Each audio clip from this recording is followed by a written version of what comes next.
It's me, and welcome back to another podcast of the Meet Kevin Show. Today, we have to talk about Tesla and Elon, and I'm not going to talk like that the whole time. Welcome back, everyone, to a Halloween episode of the Meet Kevin Show. We've got to talk Tesla, we got to talk Israel, we got to talk Hamas, and then we got to get to Halloween, so let's keep it quick and snappy. Happy Halloween, everyone. What are we starting with today? My Bruder! Let's go! It's me, Mario. So, is this the end of EVs? Is this the end of times? That's what we're discussing first. The last 2 weeks, Tesla's down over 20%. And yesterday, we saw a huge decline for two reasons. Number one, Panasonic said that they had concerns about EV demand. And then ON Semiconductors, who makes a lot of the semiconductors for EVs in the United States, they were down 21% yesterday and a little more today. In a day. In a day. Wow, that's wild. A lot of people had a lot of hope for ON. What happened to them? Well, so they beat expectations, but it was their guidance for the rest of the year that came out a little bit bad. So revenue expected is between $1.95 and $2.05 billion, and then Wall Street's expectation was 2.18. That's almost a 10% miss. Yeah, but it's down twice that. You know, that's where everybody really gets hit hard on these during these recessionary times. Is what happens is you get smashed when not only do the expectations miss, but you're a growth company. And if you're a growth company, oh, you got to beat. Otherwise, oof. Same thing, Tesla. And it doesn't matter what it is. And ON Semi said they're blaming one manufacturer in the U.S. They wouldn't say who, but they said it was an American company, and they said they are entirely to blame for why our expectations are so low. Ford? Probably Tesla, man. It could be Tesla. It's got to be Tesla. Like, for what do they make for Tesla potentially? I wonder. That would be really interesting because on semiconductors. I mean, one manufacturer. I mean, who's doing most of the cars? I mean, we know Rivian's delivering 7,000 to 10,000 a quarter. Ford halts their lines like all the freaking time. Could it really? I mean, is ON Semiconductors really making? Missing by 10%, so that's $200 million. We're talking about $200 million of revenue for one car manufacturer.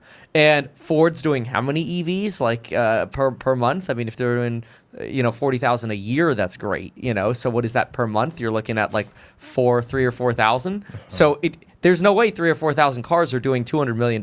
It's got to be Tesla, man. It's probably Tesla. It's got to be Tesla. I mean, who knows? But that would be really interesting. Okay, so they wouldn't give the revelation in terms of who it is, correct. But they're blaming one. They're blaming one. And I read this Business Insider piece called "Auto Executives Coming Clean: EVs Aren't Working." And it goes over a bunch of these manufacturers, how GM had lowered its target. They were going to build 100K EVs the second half of this year and 400K the beginning of next year. They ditched that. Mercedes CFO said this is a really brutal place. Yeah. Ford indefinitely paused their $3.5 billion EV plant out in the East. Even Elon, on his last earnings call, as you covered, was very, very bearish. Yep. Slow walking the Giga Mexico. It's so good, though, for Tesla long term. Like, if you... Hashtag not personalized financial advice. If you can stick it out, you're investing in manufacturers where everybody else is going to go bankrupt. The smaller solar companies, the Tesla Energy will survive, Tesla cars will survive, the Ford Motors, GM, all these other guys are just going to lose market share, where Tesla or other companies that survive this cycle are going to be able to just grab more of the pie. And who doesn't like more pie? So it's a wonderful thing, but it is very interesting to see the follow-on effects of slowing down demand now taking over ON Semiconductor as well. And Panasonic, what did they say about batteries? Less batteries because of EVs or solar or both? Yeah, they were quoting EV demand, saying that was diminishing. Yeah. People still have this impression that it takes forever to charge a car and that you'll never buy an EV. I just did an interview with Jordan Belfort, and he's raving about Elon Musk, and I'm like, so when are you buying a Tesla? He's like, what? Well, I thought about it. My friends all have Teslas. Yeah, exactly. Yeah. Can you afford one? Huh? Can you afford one? Oh, no. He's talking, he has Mercedes and all that, and he was looking at buying his old, was it a Lamborghini? And the Aston Martin. Yeah. Yep. There's a reason he didn't know about it. It's because he can't afford the Lamborghini. Oh, stop. Restitution is expensive. Oh, wow. This is why we have Waluigi. Leave it to him. Oh, God. Okay. A couple more bearish things to cover for Tesla, and then we'll flip things around and talk about the positives. Yes. So, Hertz is slowing down on EVs.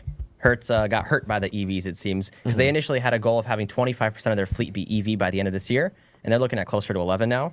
Now, granted, 80% of what they do have is Teslas, of the EVs that they have are Teslas, so that's kind of good.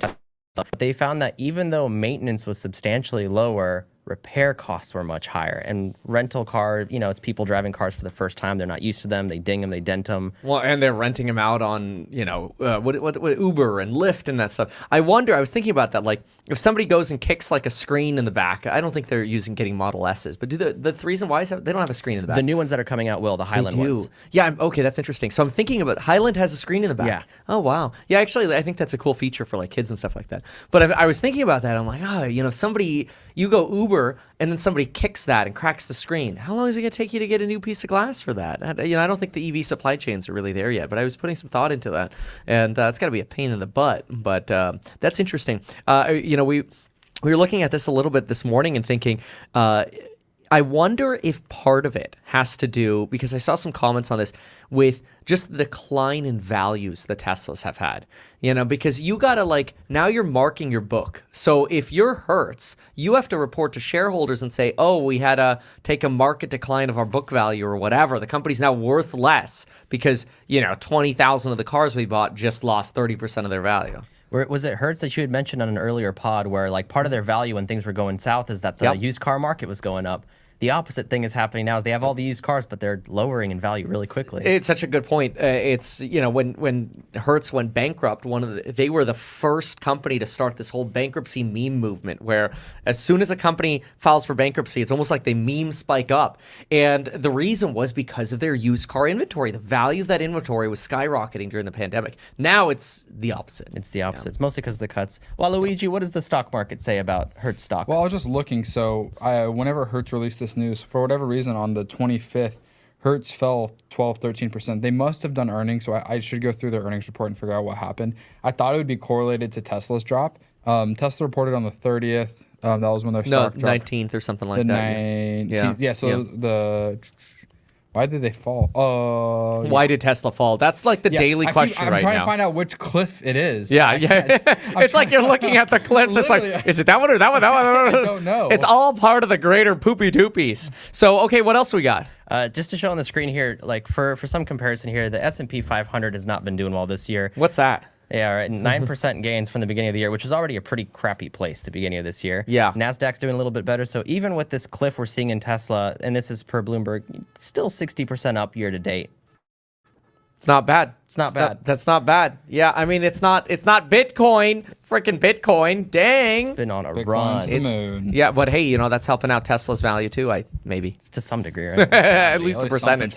Yeah, exactly. Oh, Let's go a little bullish now. yeah, okay, let's hear it. So Tesla is to break ground on the Mexico plan after all. No way. Okay. Today confirmed. Today confirmed? Yeah. Wow, because this morning when I was up at 5 or whatever, I'm like, okay, they got the permits, but they're probably not going to do anything with them. It's like, oh, we'll I literally was thinking to myself, where are you guys going to frame the permit until you feel like taking it off the shelf and doing something with it? Maybe I've gotten too jaded. I don't know.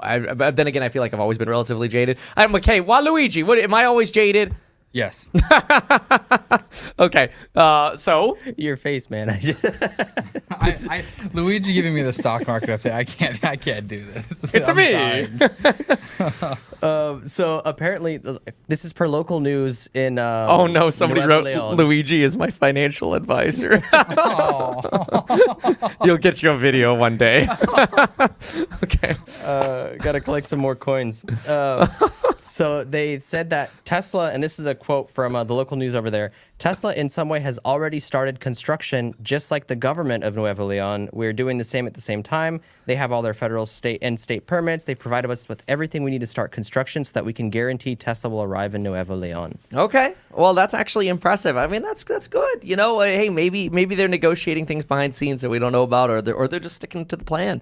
Hopefully, they stick to the plan and get that up and running. I mean, that'd be cool. Yeah. Or maybe Elon thinks interest rates are going to go down. Oh, he's not going to think that reading Twitter. I think Elon is more likely to fight Zuck than Jerome Powell to cut rates at this point. Well, that's exactly the time I want to be investing. That beats because the I think the opposite is true. Waluigi.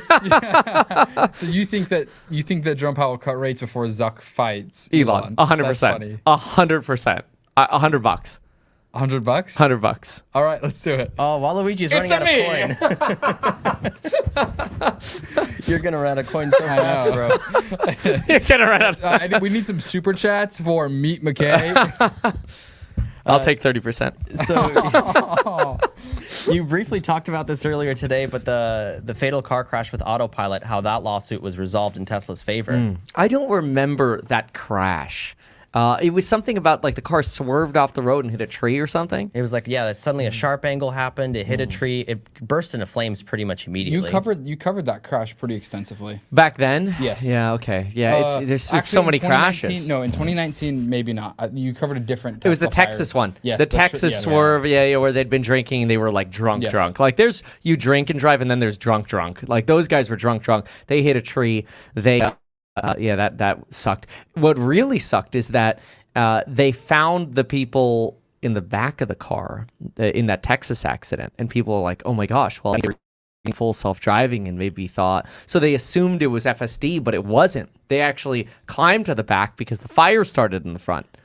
I remember you covering this now. That's right. Yeah, and then what did you say? Like you had that, we did that Tesla ad that we hadn't posted yet. But what is the stat about cars catching fire? You have, I think, the rough summary of it. It was from Kelly Blue Book. It was a stat. It was like an official stat because everybody hears battery car and they think, oh my gosh, it's going to catch on fire. Here we are talking about 2 accidents and them catching on fire. But what's the reality about a gas car? So the gas cars are actually, statistically speaking, 60 times, more likely to catch fire than an EV. 60 times. 60 times. Because they have a gas tank. Yeah. Wow. I mean, gasoline, it's an internal combustion engine. It's controlled explosions, controlled fire, like fuel is explosive. Of course, it's much more likely to happen. That's a really good point. And then I think hybrid was even worse. It was the worst. I think that was almost 60 twice times. as bad as 60 times was gas to EV. Yeah. And hybrid was almost twice as bad as gas. 110 times or something like that. 117 compared to EV. That's something crazy. Like that. Yeah, and I wanted to bring that up because I really don't want people to think I'm an Elon or Tesla hater. I just have my criticisms. But I give my criticisms because either A, I want people to give me the corrected data if I'm wrong, which people will gladly do in the comments if I'm wrong, or B, I want Tesla to wake the hell up and get some leadership. Oh, sorry. Anyway, where were we? Back to the rants. Not today, Waluigi. Okay, not today. Okay, where were we? I mean, just the results of the fatal car crash. So the Tesla cleared. Tesla cleared. There was no manufacturing defects. Oh, it was wrong. 9-3 though. Yeah, the jury. Wow. Okay, so it wasn't unanimous. I mean, 4 days of deliberations. I didn't think it was unanimous, and because it's civil, it doesn't. They don't all have to vote the same. I don't know. That's right. Well, the majority, I'm pretty sure, and it's criminal that you need unanimous vote. That's it. Okay, preponderance. So 9-3. I mean, that's still 75% of the jury is like, no, Tesla has no bearing here. Wow. Okay. All right. And then last Tesla news here before we move on is there was a Tesla strike that was attempted in Sweden, but that was a miserable fail. So IF Metall, which is a Swedish trade union, was trying to start a strike, basically. They announced that Tesla would face a strike, and this was announced not the previous Friday, but the Friday before, and they had it scheduled for this last Friday that just happened. The reason for this, too, is the union was really unhappy with Tesla for refusing to sign some collective agreement, and they cited this as the reason that could potentially disrupt or seriously hamper Tesla's operation in Sweden. Anyway, Friday comes and goes. Nobody from Tesla, none of the employees actually went on strike. Total fail. Wow. Yeah, they're going to try that in California. It's already started. The UAW is trying to get Tesla California in. I guarantee you they're going to start giving. They're just going to pay. I think what they'll do is the UAW will literally pay people who work at Tesla. We will pay you $5,000 to go on strike, and they'll do it to like 20 or 30 critical people at the company. Just take a week and just strike, just for 1 week, and they'll way overpay them just to start. Like, it's like lighting the fire. The hardest part of lighting a campfire is the first flame and keeping it on and blowing it in the tinderbox. Once the fire's going, keeping it going is easy. So that's going to come, and they're going to pay a lot of money because think about the union membership. That's what you got to think about is 100,000 Tesla employees. Assume they're all factory, okay? Let's say they could all be union. Maybe 10% is office, but call it 110 for office included. So 100,000 factory workers. Multiply that by what? $100 a month? That's somewhere around. That's $10 million. $10 million. How much did I say per month? $10? $10? 10 bucks, be $1 million.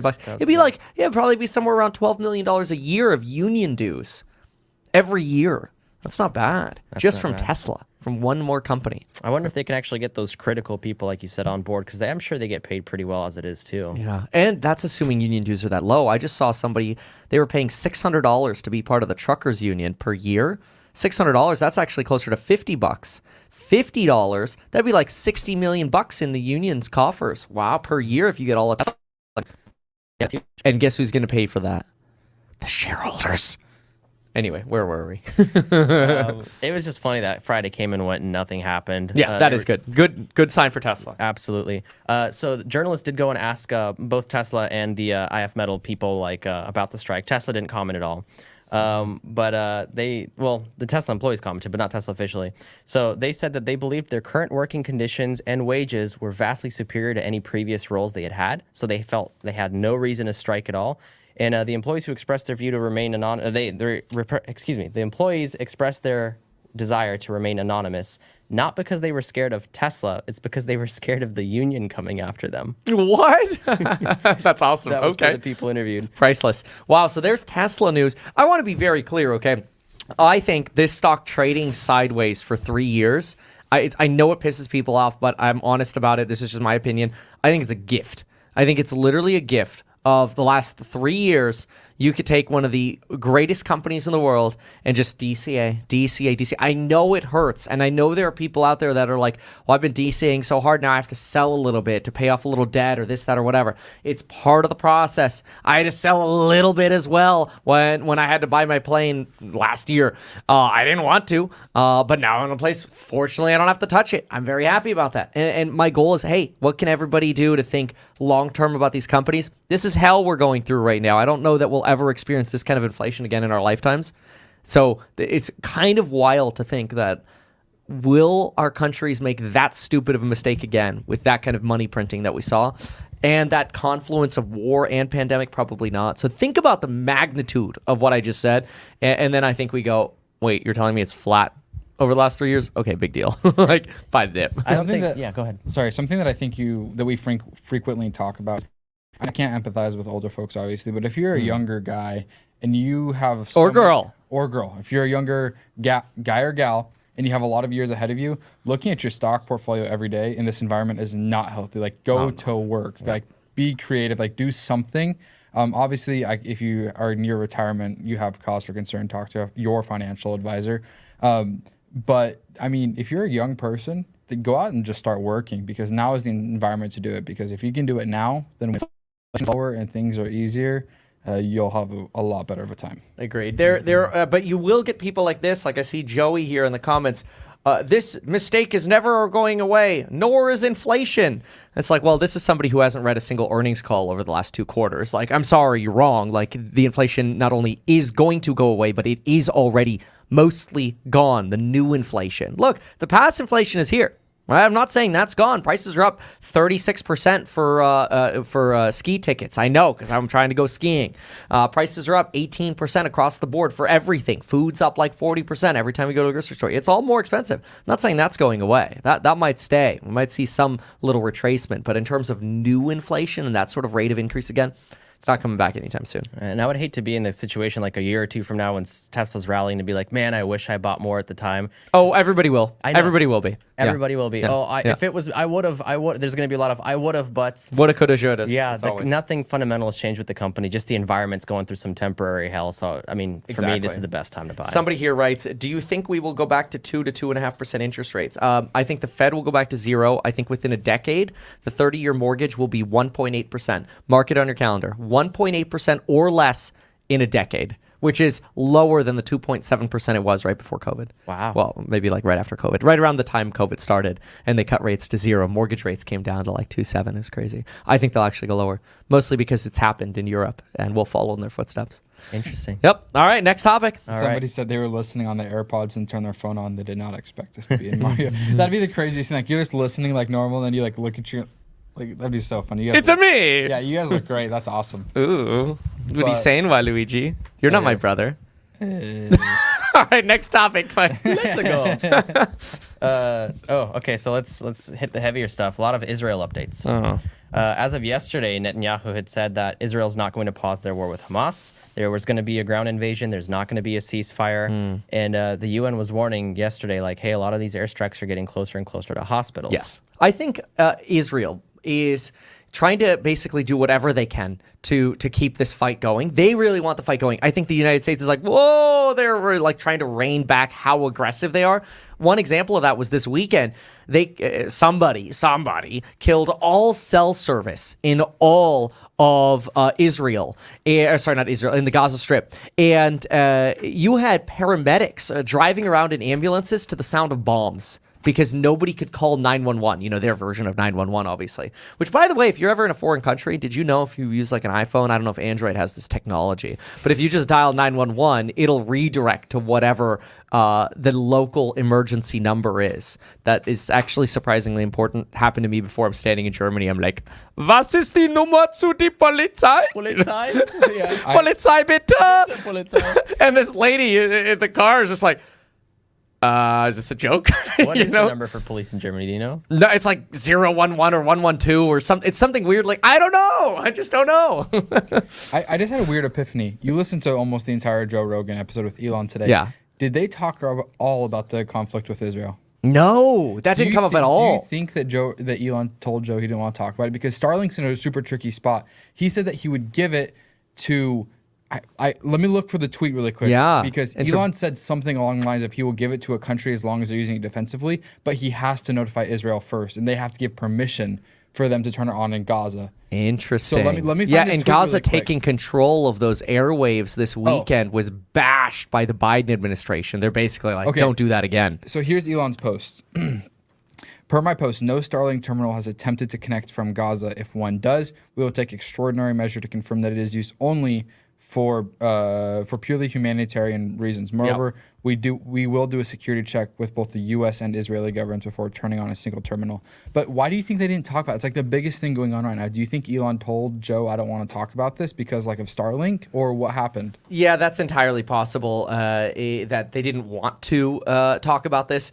It's so sensitive. I mean, you have to look at somebody like Donald Trump, who's trying to ride every single thing he can in terms of getting media attention, which you can't blame him. He's doing a great job. He's polling very well.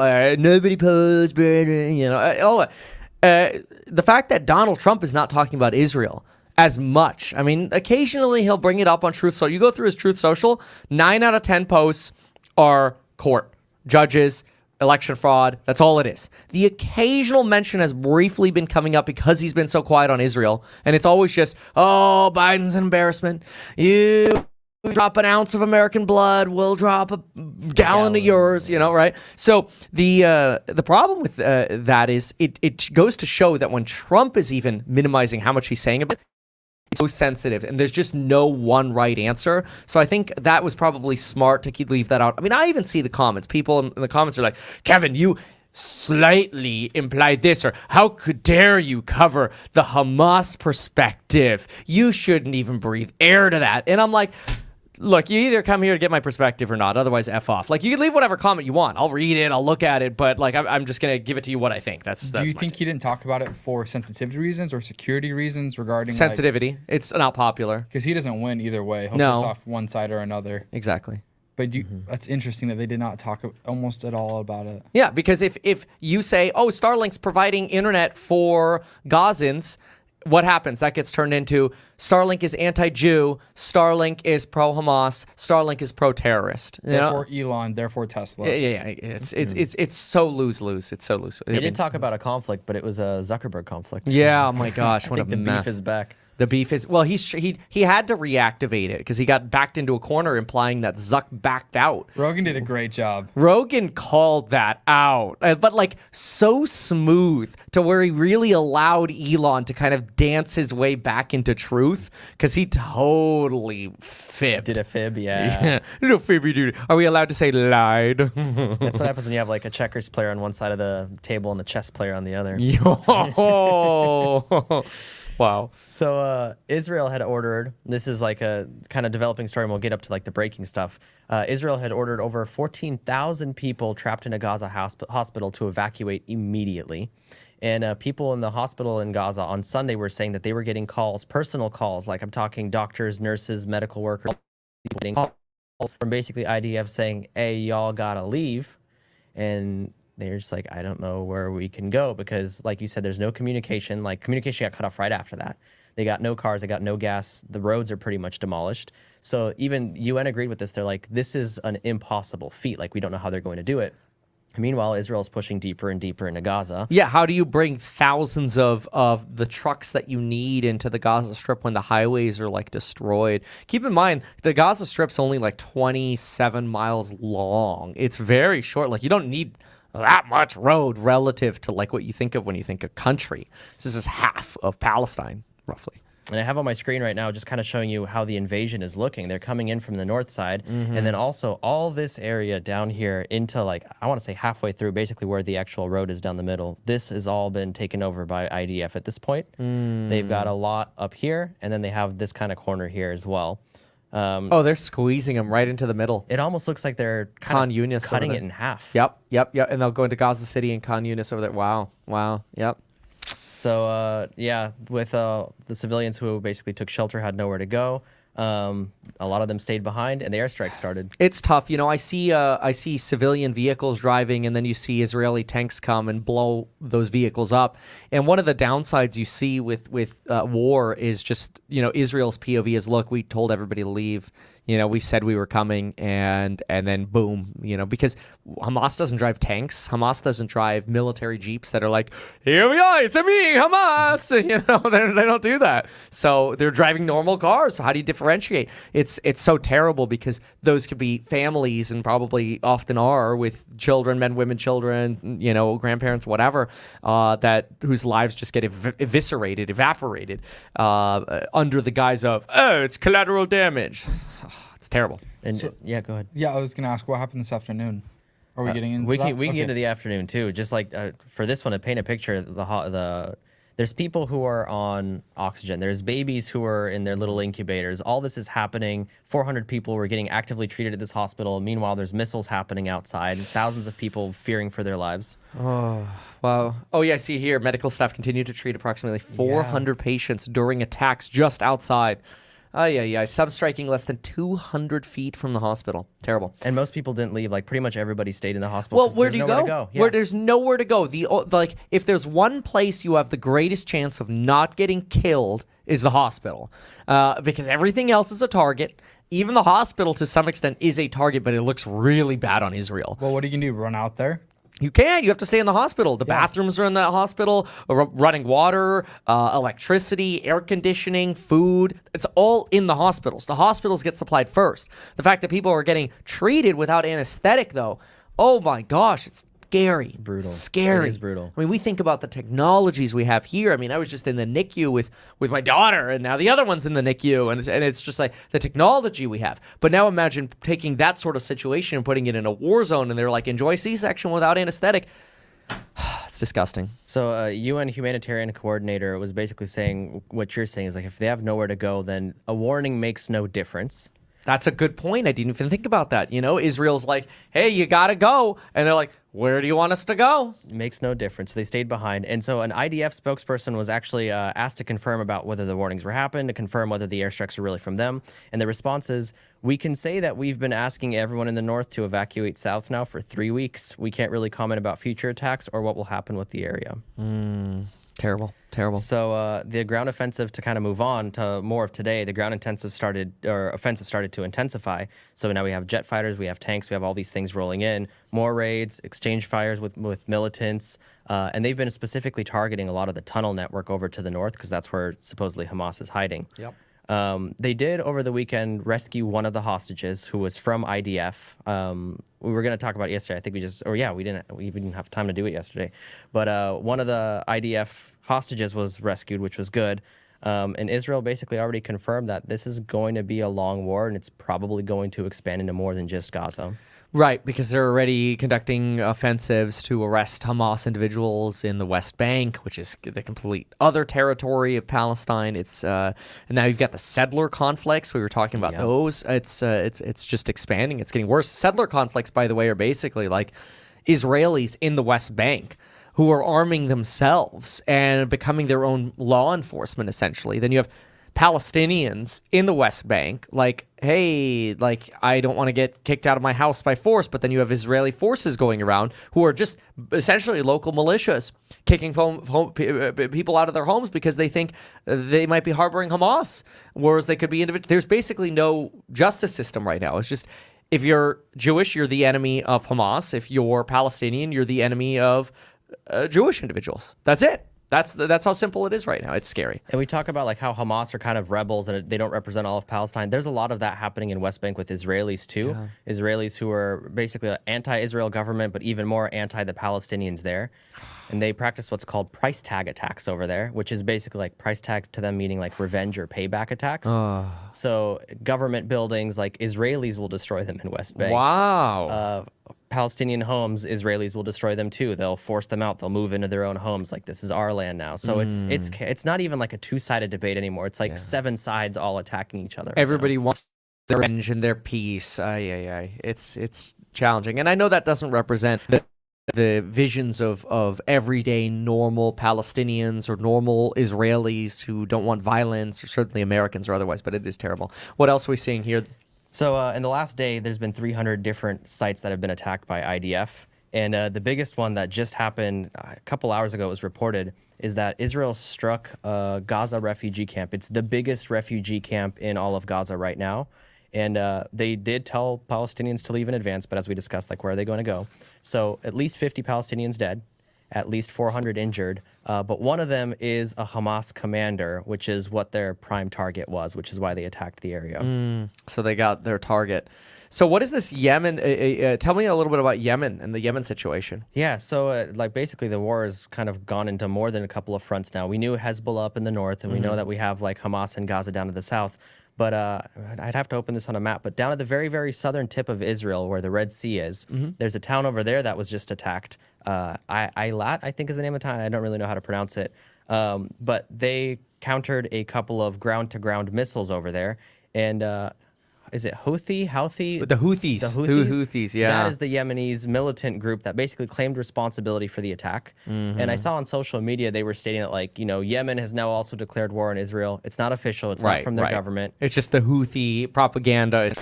The Houthis are really like your Hamas of the Gaza Strip or your Hezbollah of Lebanon. It's another terror group. It's another terror group that's funded and backed by Iran. And it's another group that Israel and the United States benefit substantially, and Israel benefits substantially from destroying.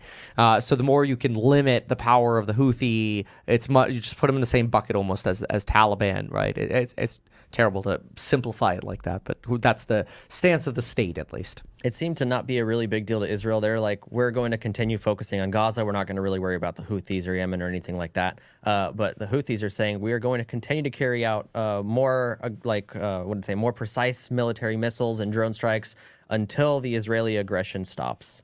I want to hear about the Kremlin response, and then we'll probably head to Halloween. Yeah. So we'll make this Tesla and Israel. What did Putin say? And catch us up maybe about this mob of like 140, 150 people that raided this or at least swarmed an airport this weekend.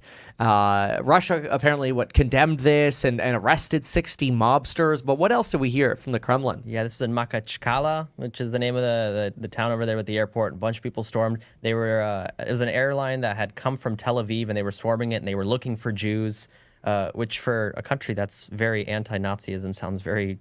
It doesn't sound great to hear people looking for Jews. Yeah.